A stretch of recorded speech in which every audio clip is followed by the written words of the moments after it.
Okay, a couple of lectures to wrap up, talking about some specific toxicity issues with food, starting with cassava. Moving on. Yes, we're going to look at its importance, its toxicity, which is due to cyanide, and then its real-world impacts. Okay, so cassava. It's a long, tuberous, starchy root. It is an essential ingredient in many Latin American and Caribbean cuisines, also in Africa as well. It's eaten mashed, added to stews. You would make bread and chips. Cassava, also known as yucca, must be cooked and pressed before it's eaten, as it is poisonous in its raw form. It's a good crop. It grows in poor soils with minimum attention needed. It doesn't need a lot of labour, doesn't need fertiliser. The downside of this is that communities can become over-reliant on a single crop. So if there is an issue, it can be quite a significant issue. Some of the many uses of cassava in food and wider applications. So it's used to make adhesives and bioplastics, as well as a range of food applications, some which we'll have a look at in a moment. It's the third largest source of food carbohydrates in the tropics after maize and rice. It's a major staple food in the developing world, providing a basic diet for over 500 million people. Data's a bit out of date, 2011, but it won't have changed very much. It's a really important crop. Some important products made using tapioca. Tapioca is a starch extracted from the storage roots of cassava.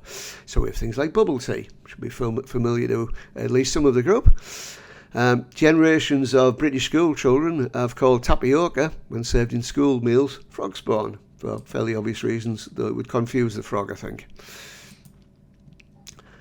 It contains cyanide, which may lead to acute toxicity, or chronically may be a factor in tropical nutritional diseases, including tropical diabetes and cretinism and a range of others. It may also have carcinogenic potential. However, despite this nutritional limitations, it does have many advantages of crop for the subsistence farmer, as we've discussed, and will be difficult to replace. There's a couple of examples here of where things have gone wrong.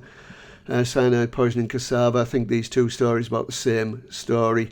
And then a link through to some information on the dangers of cassava tapioca consumption, which are worth reading if you're interested. Okay, so here's a bit of chemistry.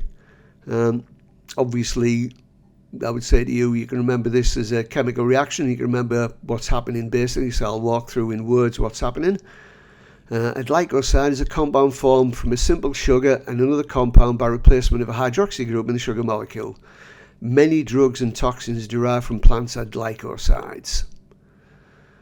Okay, so here's limamarin is an example. So there's no H being replaced there with this cyanogenic group.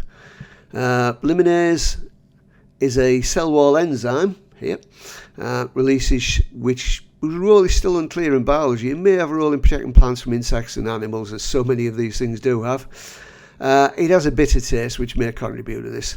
Now, in the context we're talking about, it hydrolyzes its glycoside here, releasing the sugar, the original sugar, which I haven't drawn in here, and a cyanohydrin, which is a group, a substance which contains an OH group and a cyanide group. At the moment, it's not particularly harmless, but unfortunately this decomposes to acetone and hydrogen cyanide, which is distinctly dangerous. The variety of cassava makes a difference, with bitter cassava having a much higher cyanide concentration. And different methods are necessary to make cooking to make it safe. Yeah, so bitter cassava varieties have preferentially been planted by people in areas affected by something called conzo, of which more in a moment, and are an additional known contributor to high cyanogenic glycoside content in food. So there's various links in here if you want to do more reading about it. A couple of words there: tetraparesis and quadriparesis, muscle weakness affecting all four limbs.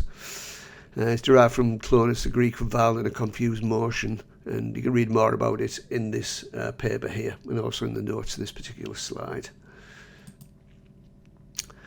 Conzo occurs among many undernourished populations in poor rural areas. It's a local word in the Kwango area in the Bandundu province in the Democratic Republic of Congo. Conzo means tighter bound legs, as mentioned, which leads to a descriptive picture of the spastic paraparesis caused by the toxic effects of the cyanide present in the cassava, which is consumed without proper processing. And the map shows some of the hot spots where it's been identified. This is how to process your cassava safely. We won't be doing this. Okay, so that's all on cassava.